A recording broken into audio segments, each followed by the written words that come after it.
Hi, I'm Amy and I'm going to talk about the top 5 submission mistakes most likely to delay a book's production. More importantly, I'll tell you how to check for these problems and, if necessary, how to avoid them. The number one mistake by a wide margin is problems with image size and resolution.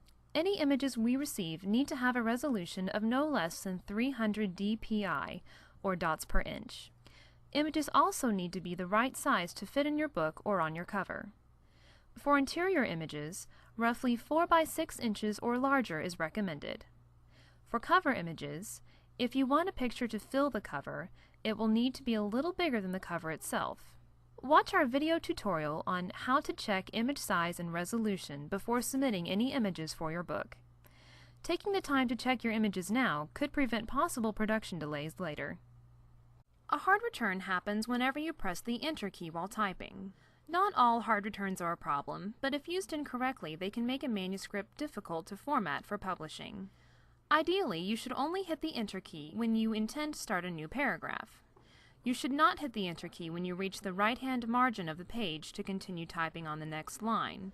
Many of us learned how to type on a typewriter, where you had to manually shift the page down and back to the left margin to continue typing. Modern word processing software does not require this kind of effort. Just keep typing all the way to the right-hand margin, and when you reach the end of the page, the text will automatically continue on the next line down. If you hit the Enter key when you get to the right-hand margin, just so you can continue typing on the next line, you are actually telling your manuscript to start a new paragraph, probably in the middle of your sentence. It may not look like the start of a whole new paragraph while you're typing, but once your manuscript gets placed into the smaller text margins for your chosen book size, the problem will become more apparent. Here's how to double check for them. If you're using Microsoft Word, click on the Show Hide Formatting icon at the top of your screen. It's designated with the paragraph symbol, which looks like a backwards letter P. When you show the formatting like this, all the hard returns in your manuscript will appear as paragraph symbols, or backward Ps. You'll want to make sure they only appear at the end of actual paragraphs, not in the middle of sentences at the right-hand margin. If you see any inappropriate hard returns, you'll want to click in front of each one of them and then hit the Delete button. This may bring your words together, and if so, you will need to reinsert a space to separate them again. If you've inserted hard returns throughout your entire manuscript, this will be a time-consuming but very necessary process. Here's what it looks like when we begin formatting a manuscript with inappropriate hard returns for our most popular book size, 6 by 9. The lines break in odd places all over the page, but let's look at 3 particular lines, and then we'll look at the same 3 lines in the original manuscript to understand why this happened. The lines break after the words could, her, and she. If we look in the original manuscript in Show Formatting mode, you'll see inappropriate hard returns after the same 3 words. Could, her, and she. These inappropriate hard returns are forcing the start of new paragraphs where the author did not actually intend new paragraphs to begin. In addition to hard returns, you should also look for soft returns. Soft returns are represented by arrows pointing to the left. A soft return is where you have pressed the Shift and Enter keys at the same time. These pose the same problem as hard returns and will also need to be removed from your manuscript before it can go into production. Occasionally, we also see the use of the Tab key or the space bar to get to the next line. The Tab key is represented by an arrow pointing to the right. Spaces are represented by dots. Be sure you have not pressed the Tab key or space bar to get to the next line of text.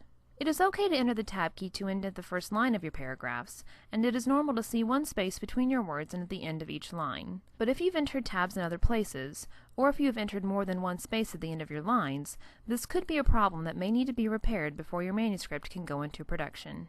If your manuscript has inappropriate hard returns, soft returns, tabs, or spaces, you are welcome to repair the problem yourself, or you can have us do it. Contact a representative for a manuscript cleanup estimate. There are a few different special formatting concerns that, when done incorrectly in your original manuscript, can pose special challenges to your book during production. If your manuscript contains tables, columns of text, or footnotes, you'll want to be sure you're creating these by going to the pull-down menus at the top of your screen. If you're using Microsoft Word, tables are created by going to the Table pull-down menu. Columns of text are created by pulling down the Formatting menu. And footnotes are created by going to the Insert menu. Please be sure to watch our tutorials on each of these specific subjects to make sure you have created them the correct way. In addition to these formatting concerns, I also wanted to mention page numbering and headers. Headers are any information that appears at the top of every page in your manuscript, such as the author's name or the title of the book. Your manuscript does not need page numbers or headers. Even if you do them correctly, we will have to strip them out before beginning production on your book. But if they've been done incorrectly, they can be a problem. You should never manually type your page numbers or your page headers on every page of your manuscript. If you have, they will need to be manually deleted, and the text on either side of them brought back together before your manuscript can enter production. If you've created headers in this way, you can remove them yourself or contact a representative for a manuscript cleanup estimate. The fourth most common reason for production delays is missing materials. It is best to submit all your materials at one time, so let me run through a list of everything that should be included in your submission. Your submission guideline form, your final manuscript in a single merged file, your back cover text, usually a short synopsis of your story, any images that are supposed to be inserted in your book, submitted separate from the text as individual image files, image placement instructions that help us identify your images and then place them correctly. If you have image captions, they should be typed directly into the manuscript or submitted as a separate file. You may submit one or two cover images if you like. Be sure to include the word cover in their file names. If you have ideas about your cover design, submit them in a document entitled Cover Idea. If you'd like to include a short About the Author page at the end of your book, we recommend keeping it between 1 and 3 paragraphs. If you're sending an About the Author page, you can also send your picture to go with it. To learn more about these items and how to submit them, please watch our videos, Is Your Manuscript Ready? Tips for Fast and Easy Publication, and A Picture is Worth 1,000 Words, Using Images to Bring Your Book to Life.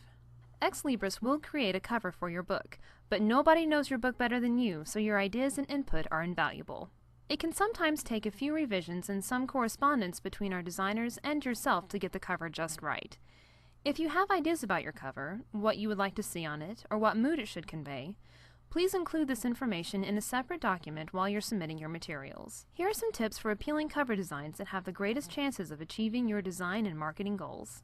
You want your cover idea to be simple. A complex cover design full of visuals can end up looking cluttered. Most people are first going to see your cover out of the corner of their eye or as a small thumbnail image in a bookstore website. If the design is cluttered, the potential reader probably won't understand what it means, and they may not be interested in learning more about it. Another suggestion is not to show your characters on the cover, unless the book is a biography or autobiography. Most readers don't want to be shown exactly what a fictional character looks like. After all, one of the joys of reading is that you get to envision things in your mind's eye. It can also be extremely difficult to communicate or create the exact physical characteristics that you imagine your character having. For these reasons, if you feel the main character needs to be represented, we suggest keeping them in shadow or silhouette, or only showing a small part of them, just enough to pique the reader's interest and spark their imagination. If your book is fiction, you don't need to depict a specific scene on the cover. Instead, we suggest you think of a symbolic or iconic way of representing what your book is about. For example, if you've written a traditional crime novel, it might be better to draw upon imagery like broken glass, rain, a detective in a trench coat, a gun, or handcuffs, than to depict the characters or situations the reader may not understand until after they've read the book. Now you know about the 5 most common submission problems. If you have any concerns about what we've covered, please give us a call at 1-888-795-4274, and we'll be happy to talk with you about them.